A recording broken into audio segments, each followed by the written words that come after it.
குஜராத் மாநிலம் அகமதாபாத் நகரில் இருந்து லண்டனுக்கு புறப்பட்ட ஏர் இந்தியா நிறுவனத்தின் போயிங் 787-8 ட்ரீம் லைனர் விமானம் இன்று விபத்துக்குள்ளானது.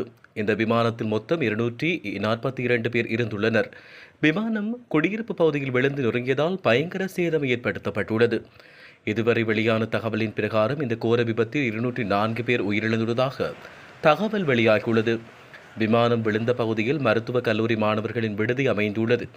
இந்நிலையில் இந்த விபத்தில் இதுவரை 50க்கும் மேற்பட்டோர் படுகாயங்களோடு மீட்கப்பட்டு மருத்துவமனையில் அனுமதிக்கப்பட்டுள்ளதாக குஜராத் சுகாதாரத்துறை தனஞ்சய் திவேதி தெரிவித்தார். மேலும் விபத்தில் உயிரிழந்தவர்களின் உடல்களை அடையாளம் காண உறவினர்களின் டிஎன்ஏவை சேகரிக்க ஏற்பாடுகள் செய்யப்பட்டுள்ளதாக அவர் குறிப்பிட்டார். அகமதாபாத்தில் நிகழ்ந்த விமான விபத்தில் உயிரிழந்தவர்களுக்கு தலா 1 கோடி ரூபாய் வழங்கப்படும் என டாடா குழும தலைவர் சந்திரசேகரன் அறிவித்தார். காயமடைந்தவர்களின் சிகிச்சைக்கான முழு செலவையும் டாடா நிறுவனம் ஏற்கும் எனவும் அவர் கூறியுள்ளார்.